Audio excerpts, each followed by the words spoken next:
Send your money around the world with Western Union.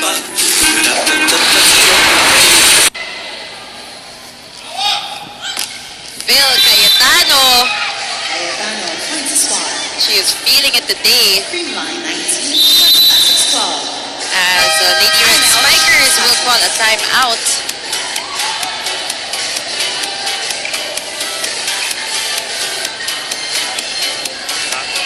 Single tap ka lang naman. Pwede man maniliis yung palo. Umeno ka lang na maayos. Okay? I-adjust natin yung depensa dito. Down the line.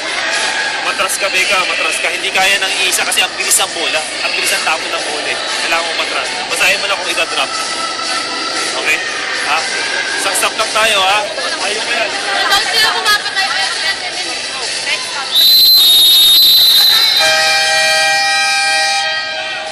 Score right now is 19-12 in favor of the Creamline Cool Smashers. But you know what Anne said nga kanina, I will have to agree, it's a much better set for the Lady Red Spikers. And si Michelle Gumabaw, nasabi nga ni Roxanne Montenegro, nakaka 3 cups of rice pagkatapos na training niya para lang makarecover because of, you know, the hard trainings of Coach Tai. Great hustle by Creamline, keeping that ball alive. They go to Phil. Justine Chu straight to the net. Not very consistent in this match. Consistency, again, it will be a key for Chef's Classics.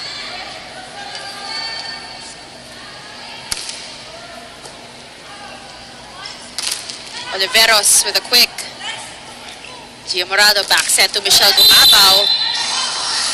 And a point for Chef Classics. That is a violation called on Creamline.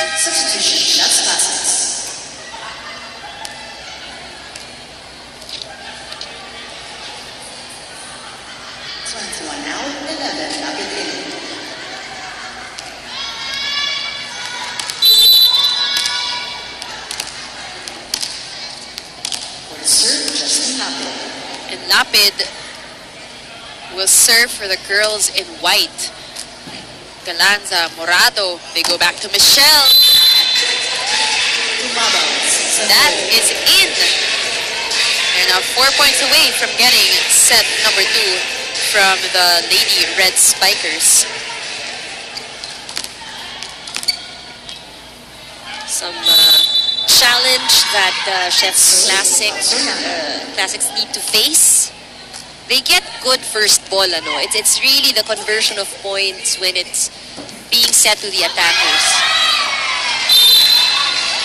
And of course, sabi nga natin, we gotta commend also Angeles for that great defense. Angeles has been a very big help in the back row defense of Chef's Classic. And we have a few tweets from you guys. This one is from Tino Star. Palakas ng palakas si Gemma. Iba talaga mag-train si Coach Tai. You know, that's very apparent. Especially here in this season. Nagrabe yung zinakas ni Gemma Galanza. And another one from Bea. Let's go Creamline. Let's go Mommy Gemma. Yung mga fans si Gemma Galanza.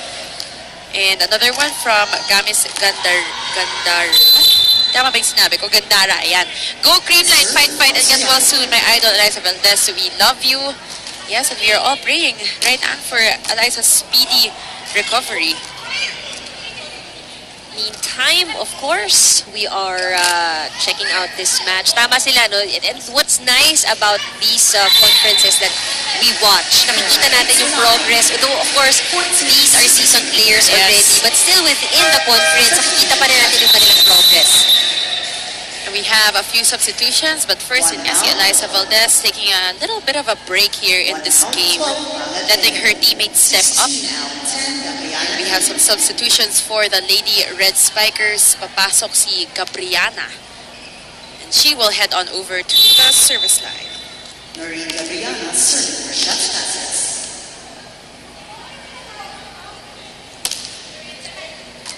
Galanza to Morado. Teresa Sato with a quick, but buhay pa rin ang bola. Morado will go to Risa once again, and that was, she's known for her quick attacks, and this time she puts her team at set point. Creamline, 7 out, 1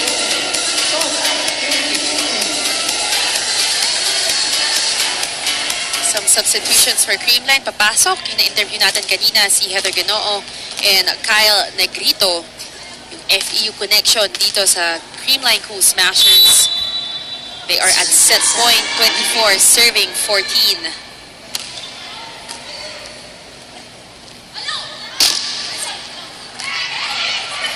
Negrito, back set to Heather Ginoo. And these two Lady Tamaras off the bench, contributing and ending our set number 2. And as we take a look at that sequence one more time. Excellent attack, coming from a great set. And we expect nothing less from these two Lady Tamaras who have been teammates for the longest time. Pati dito sa PVL sila pa rin ang magkasama. Magbabalik po ang PVL 2019.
Nagbabalik po kami dito sa Premier Volleyball League Open Conference, and this is still the game between the Creamline Cool Smashers at ang Chef's Classics Lady Red Spikers. And despite losing that set number 2, it was a totally different Lady Red Spikers team that we just watched. They had better runs in that set. I think defense also improved a lot compared to the first set that they played. But still, the Creamline Cool Smashers, as we know them, dominated that set. Had a few errors here and there, but still managed to really put out strong attacks to get those points in. Yun nga, kaya titignan natin, how the Lady Red Spikers will fare in set number 3. And we also saw a lot of pretty good highlights coming from both our squads. That's why aabangan nating lahat kung ano ang mangyayari sa set number 3. Kung patuloy na ba ng Lady Red Spikers yung pag-angat nila sa laban na ito. And why don't we take a look at our set number 2 statistics? In terms of offense, which has been the same problem in the first set, hindi pa rin masyadong nakausad itong Lady Red Spikers with only 6 attack points. Cool Smashers, more than double what they produced kontra sa Lady Red Spikers, 15 attack points. Blocking was better though para dito sa Chef's Classics, pero hindi pa rin naging sapat para mapigilan ang opensa ng Cool Smashers. The good thing is that they were able to somehow minimize their errors. In the earlier set, ang Chef's Classic may 10 error, ngayon 7 na lang. So there still is, but at least it's not a double-digit. So we will see what is gonna happen, ano yung kakalabasan ng laban natin sa araw na ito. Just to remind everyone once again, the Cool Smashers, they swept the elimination round, first round of elimination, habang itong Chef's Classics wala pa rin pong panalo sa ating open conference, and we are greeted by a service error by Gia Morado. Now, we don't see a lot coming from her, so it was very surprising. And it's good for Chef's Classics. They earned the first point here in this set. Trying to start things on a good note. But Michelle Gumabaw has other plans. Look at that smile, quite pleased with her attack. We also see Melissa Gohing taking on the libero role from Carla Atienza here in set number 3. She'll be starting alongside her teammates. Cuevas. Soft touch is no good. They go to Michelle Gumabao. Starting things off on a fiery note. 2 points for Michelle. Sino ba tinuro niya? Si Coach Tay ba yung tinuro No, I niya? think the MGs yata yan the MG connection. Kaya naman natin na these two MGs are the best of friends. Siyempre. Kailangan sa serving. Cuevas to Viray. That is outside.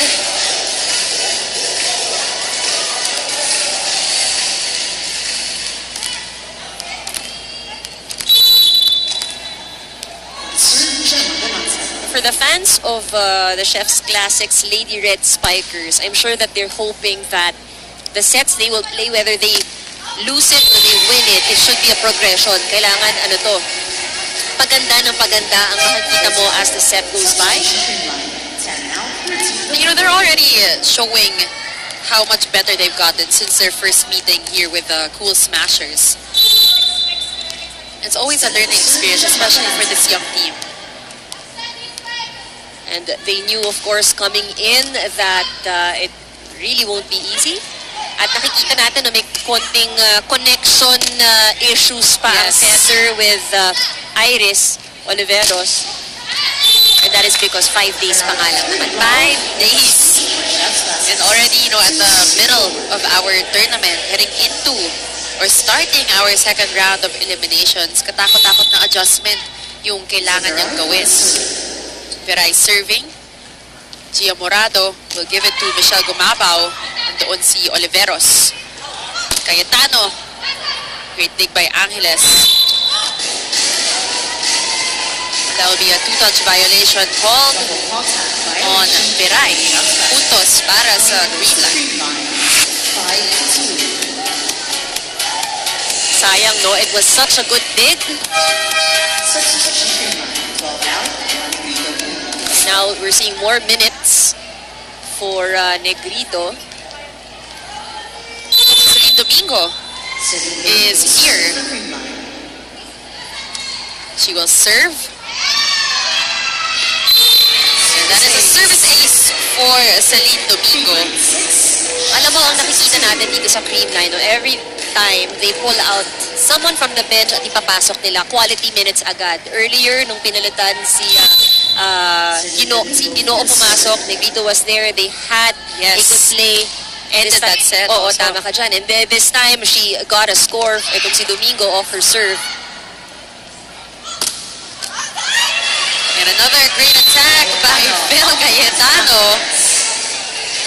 And it's nice to see, you know, how deep the bench of Creamline is. Hindi lang yung usual faces nakikita natin. Lots of chance and opportunities for the rest of the team to really step up here in this game. Celine Domingo will serve again. Cuevas chases it, will give it to Chu. Picked up by Phil. Back set to Michelle. That is a point for Chef's Classics, who are trailing behind by 4 points.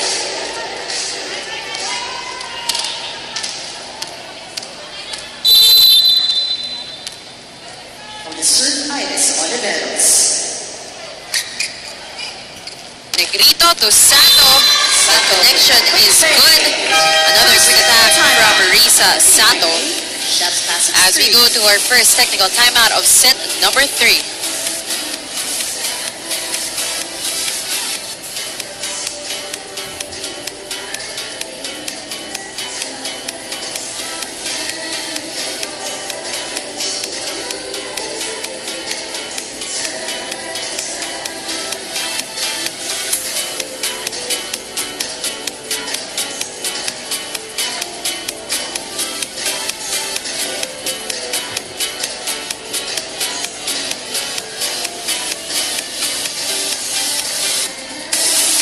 Welcome back mga kapamilya dito sa Premier Volleyball League Open Conference.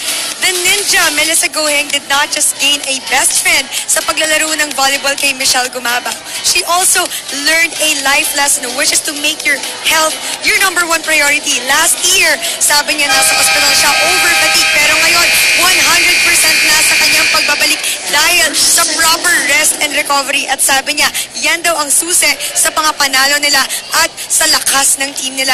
Your thoughts, Billy and Ann? Maraming salamat, Rox, for that report. And we know, Mel, ever since her college days, has always been palaban talaga na player. But it's nice, that she has her playing time shared with Kyla Atienza, who has been a great addition to the Cool Smashers team as well.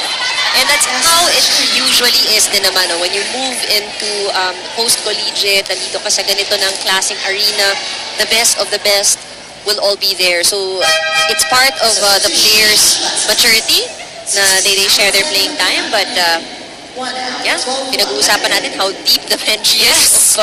Kahit sino talaga na mailagay mo, they will be efficient on the court. And again, this team has been together for such a long time that they're so used to playing with each other. That's definitely an advantage that they have here in our Premier Volleyball League. Ball is still alive for both our squads as Kyle sends it to Phil. They go to Justine Chu, picked up by Gemma. Risa Sato, that is her second straight quick attack since that technical timeout. Look at her go.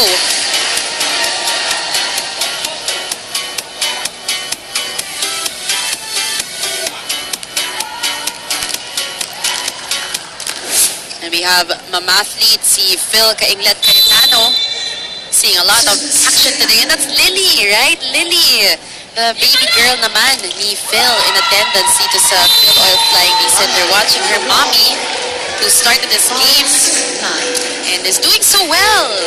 It's super cute. Lily's wondering what is happening. Hindi niya alam. That's Mommy Joanne. Yes. Nag-enjoy si Lily kahit hindi niya alam kung ano nangyayari around her. Maybe in the future, Phil Kainglet. Baka mamaya mag-Lady Eagles rin si Lily. But back to this game, Cool Smashers holding on to a 4-point lead against the Lady Red Spikers. Risa Sato with those quick attacks just will not stop. Substitution out 17 Vargas. Risa Sato proving to be that bright spot naman para sa Cool Smashers in our set number 3.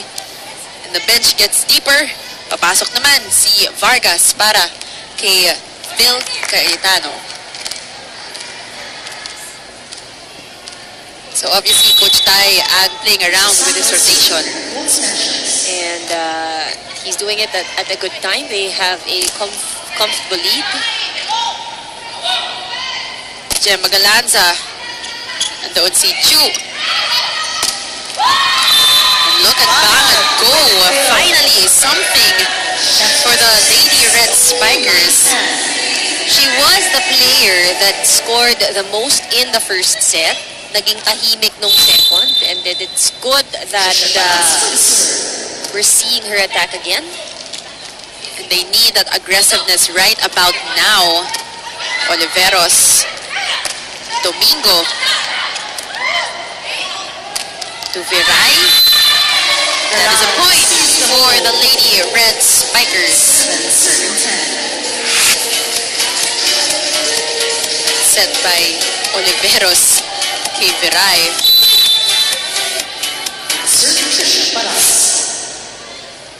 Kyle Negrito pupunta kay Gemma. That will be a point for the Lady Red Spikers. And take a look at that score. And just 2 points lang yung lamang nitong Cool Smashers. And this is the closest that Chef's Classics has been. Tumama sa ulo ni Gemma before it bounced out. So great call there by the ref. Pero itong si Gemma bumawi right away, earning that point. Balik na naman sa tatlo ang lamang ng Cool Smashers.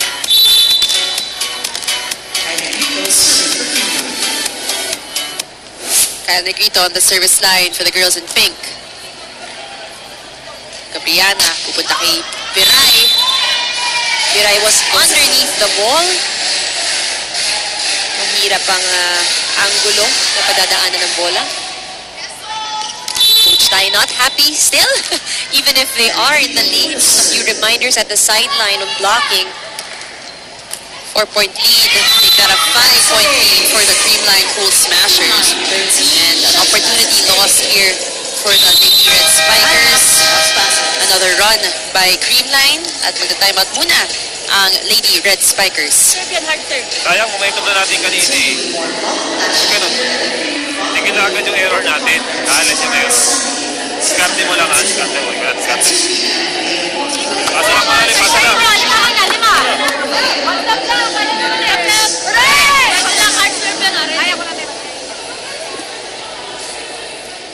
Yun nga yung sinabi natin na momentum loss for the Lady Red Spikers. Because that momentum was already on their side. But here comes Creamline once again with a run. And right now, the lead has ballooned to 5 from just 2 a few moments back. It's that fast. Bawal kumurap kapag ang kalaban mo ay ang number 1. Undefeated. And now actually on the floor, no, Billy, only 2 out of the 6 players who started are here, which is Galanza and Gumabaw. So everybody really stepping up for their team, and that will be off the hands of Michelle Gumabaw, point for Bangat and her squad.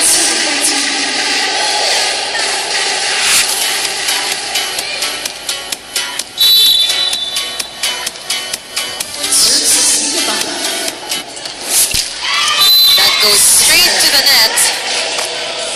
Another lost opportunity for the Lady Red Spikers.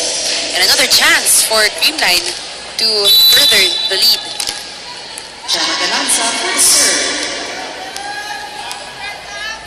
Gemma Galanza, 14, serving 9. Gabriana, 1-2 play. Nandoon si Gumabaw. Domingo sends it to the other side. Viray is blocked. Gabriana, little too low. Attack error. Puntos para sa Creamline.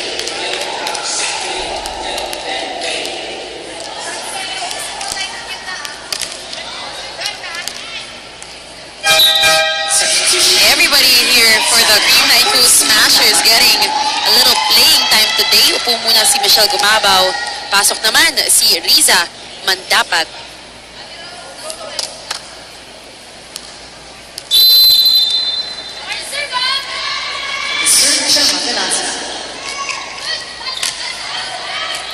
Free ball given to the Cool Smashers. Negrito will go to Vargas with their first point of the game. Second technical timeout. As we go to our second technical timeout of set number 3.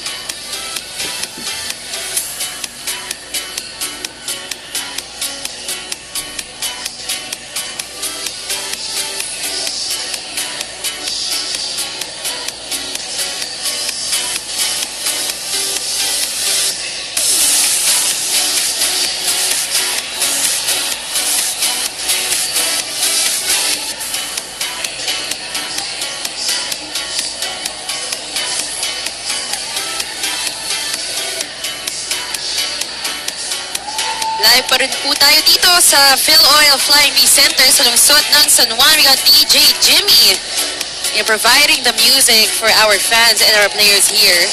You can catch him at Jimmy Nokon on Twitter.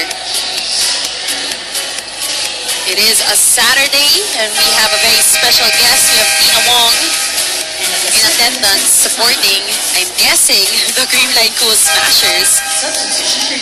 And she should be pretty happy as they are just a few points away from getting this game against the Lady Red Spikers. Right on cue, Gemma Galanza will take a little bit of a breather. And now a new set. Complete, yes. Complete change of players for Coach Tai. They will try to end this game. There's a service ace for Heather and Ginoo. I love the attitude. I mean, you know, you see them like really happy inside the court. Who would not be happy with a lead like that? Oh, fortunately, maybe an early celebration dahil nga service error ang susunod na serve. So, putos para sa Lady Red Spikers. Veray serving. Negrito, pupuntahan si Mandapat. That goes out. Putos para sa Chef's Classics.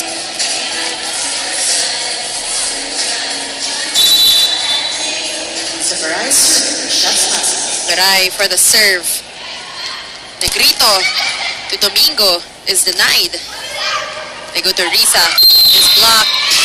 But that will be a point for the Cool Smashers. It's not going to help their case. EU not in agreement, obviously, with that call. Substitution Creamline. 5 out. Take a look at that sequence rather. Another time.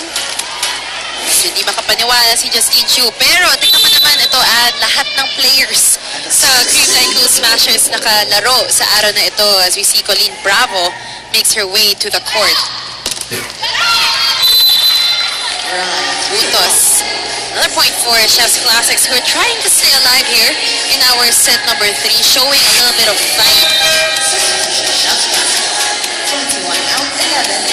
So Coach Tai, really making his rounds dito sa players, trying to give all his girls some playing time.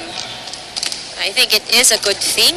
They've managed to keep a good lead here in this third set. And equally, all players have their contribution as well. Yes. Back set to Mandapat. That is an off-the-block point. Marisa Mandapat, much to the delight of her teammates. Ang saya-saya nilang lahat, hindi lang ng mga players na nasa floor, nasa court, pati rin ang nasa sidelines. Definitely. It's nice to see all the Cool Smashers players having a good time here. Cuevas will go to Veray. Great dig. Balik sa Lady Red Spikers ang bola. They go to Justine Chu. Doon si Mel. Back to Vargas. Great defense being shown by the Lady Red Spikers. And that was a beautiful, sequence of events for the Chef's Classics Lady Red Spikers. Sana mas madami pa tayong nakita in the previous sets. A bit more. May konting paghabol tayong nakikita here in the third set. But it also means that kailangan tuloy-tuloy at walang room for error para sa kanila kung gusto nilang dumikit pa. Definitely. But here comes Rose Vargas. That's around 3 straight points for the Lady Red Spikers. Hanging on for dear life here in set number 3. Great dig by Chu. Great block by Cuevas. Negrito to Colleen Bravo. And she gets her first point here in this game. And as expected, sisigawan ang mga teammates sa side.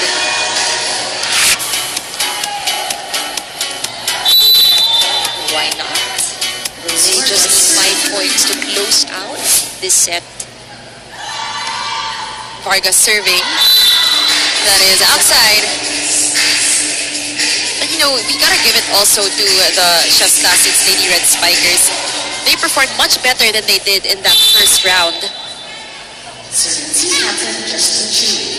Nalampasan na rin nila yung mga set scores that they produced in the previous game. And believe we said nga, it's not about winning today, it's about how they progress, and that's what they've demonstrated in the 3 sets that they not have played, but they continuously play. So, sinusubukan nilang iangat at iangat ang kanilang score. Yung unang laban against Creamline Cool Smashers, 25-12, 25-5, 25-15 ang kanilang ipuntos. Here in the third set, they actually surpassed it already. Yes. So that's what we're gonna take a look at for now and just commend them for fighting it out still against Creamline. Alam naman natin lahat ng Creamline is never, an easy opponent at all. And for them to just show up and challenge the veterans is already something that they should be proud of. Bravo serving for Creamline. And also, they're a very young team. You know, going up against veterans who have been playing together for years now. So 21-16 is our score. Here comes Viray. But they continue to fight. All is not lost. We will see. Just keeping it close here in that third set. And we can definitely, you know, notice that change in attitude here in set number 3. 11 out, 4 Oliveros back in. Babalik. Itong si Ines Oliveros for Lapid. Paras for the serve. Service ace. Well, don't look now. Here come the Lady Red Spikers.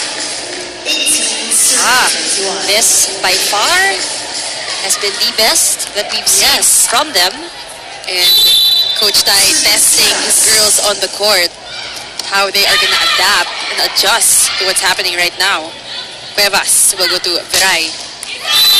And another point. That's right. It was being challenged really ay yung kanilang defense. They're unable to pick up the ball. As well, Coach Tai will call a timeout for the first time here in this game. Okay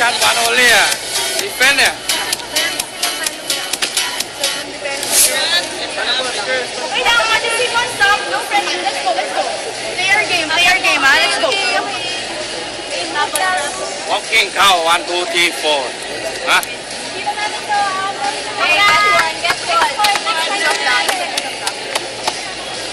Hi. Creamline. There you have it, Coach Tai trying to stop the bleeding dahil konti na lang. At itong Lady Red Spikers, they are gonna tie this game. And you can see, Tots Carlos. Tots Carlos! Ano kaya ginagawa ni Tots? Nagmo-Mobile Legends. Tots Carlos, parang hindi naman ata nanonood ng laro. Busy with her phone. Ayos. Hindi pa naman doon kasi nag-start. 1921 is our score. Ginoo. Don't look now, and but the Lady Red Spikers are fighting for their life. Just down by 1 point here in set number 3. And si Coach Tai ayaw mag-stop, keeping, you know, the girls right there on the court. Test of character. Ginoo. Finally, a point for the Cool Smashers. 22-20. And what would it mean, Anne, for the Lady Red Spikers to, you know, win a set here against the Cool Smashers? I think it would mean a lot, not just for, again, hindi na to sa maipapanalo mong game. It's really for the morale of the team. We heard it from Iris kung gaano kagigil itong team na to na makakuha ng panalo. So I think if you're going up against the undefeated, you know already that you've got nothing to lose. Yes.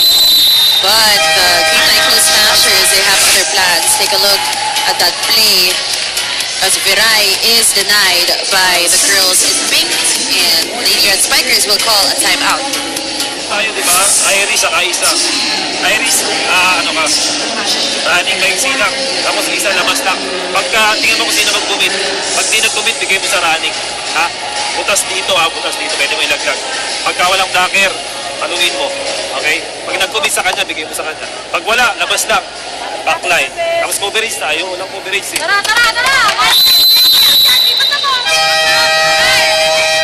Narinig nga natin sa timeout, hindi patapos itong laban na ito. And definitely just 3 points behind the Cool Smashers, itong Chef's Classics Lady Red Spikers.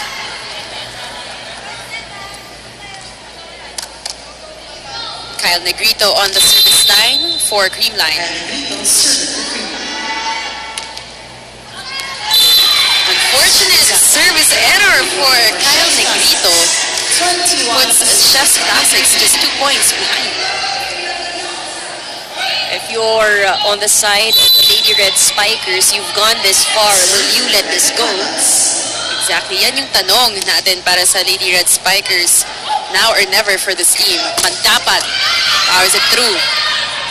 Cuevas to Viray is denied. And the Cool Smashers now at match point.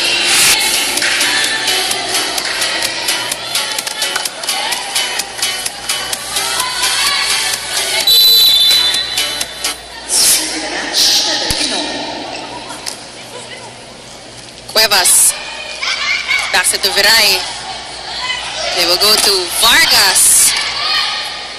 Cuevas to Iris Oliveros. Nandoon si Negrito. Tinaas ni Cuevas. Mel was there. Vargas. Viray is blocked, and that is it for our game today. You know what, we really have to commend itong Lady Red Spikers and the Chef's Classics. They fought it out, especially here in that third set. And your thoughts on this game, Anne? Well, they might not have gotten their first win, but again, like what we said, it's the quality of the game that you play. It was a good progression from the first to the third set, so you know, this is something that they can actually bring with them as an experience, as a learning experience. But for the Creamline Cool Smashers, of course, it is expected that they will try to end this in straight sets. They've done that, and equally, most of the players actually had their playing time today. So a great day for the Creamline Cool Smashers and also for the Chef's Classics for really fighting it out, especially in that third set. Magbabalik po ang PVL 2019.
We're back and you're still watching the PVL Open Conference right here on SNA. You are still with me, Billy Capistrano, and of course, si Anne Remulla Canda.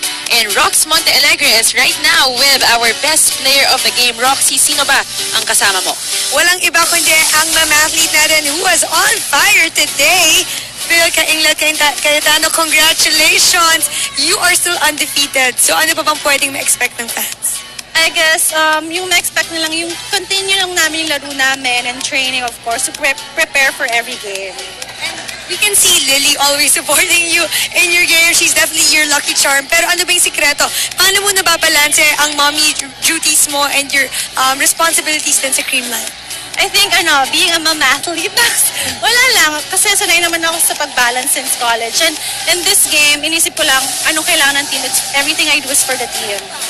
Okay, and Billy, I think you guys, and Anne, baka meron kayong mga tanong for our mamathlete here. Dapat nga yung tanong namin ni Anna, nakuha mo na. Kasi we're gonna ask also, you know, how do you balance everything? You're the first lady of Taguig. Ay, naku, may ganun. Siyempre, may ganun. You are a mom of 3 and you have a lot of business on the side plus volleyball. Pero sige, we'll change our question. Siguro yung sa akin na lang, how does it feel like, diba, yung lahat ng teammates yung nakapaglaro today? Siyempre masaya kasi yun naman talaga yung gusto mo as a team na mag-work kayo together and makalaro lahat. Nakita mo naman nung pinasok yung second six lahat, super saya, syempre, kasi we're a team. And I think so, ito, kanina pinag-uusapan namin, moving forward, there will be some players missing in your lineup because of the Call of Duty. How does the team feel about it and how are you guys preparing for it? Syempre, adjustments din. Pero as a team, I believe na malakas naman kami kahit anong adjustments na gawin namin and prepared naman kami. Alright, thank you so much, Phil, and of course, congratulations on, you know, being the best player today. Hi to Lily. Siya ba ang future Phil Cayetano? Siya na ba yung... we'll look forward to that, pero a few years pa, syempre. But thank you again so much, Phil, and thank you so much, Rox. Congrats on your win today. Now, mga kapamilya, yun nga po, na ipanalo ng Creamline Cool Smashers ang laro na ito, and they opened the second round of eliminations with a win, habang ang Chef's Classics, Lady Red Spikers, and wala pa rin silang panalo here in our tournament. We wanna thank you for watching this game, and of course, enjoying our game today. So mamaya naman, don't forget, up next, we have Philippine Air Force Lady Jet Spikers going up against the Pacific Town Army Lady Troopers. Yeah, that's going to be a very exciting matchup if I may say so myself. Mga kapamilya, once again, maraming salamat po sa ngalan po ng ABS-CBN Sports and Action, our Director Anneli, my partner Anne Mulacanda, our panel at large Roxy Monte Alegre, and all our producers and everyone else behind this coverage. Ako po si Billy Capistrano, and this has been the Premier Volleyball League Open Conference only here on SNA. Last call, present your school's out, hit the floor, stays home.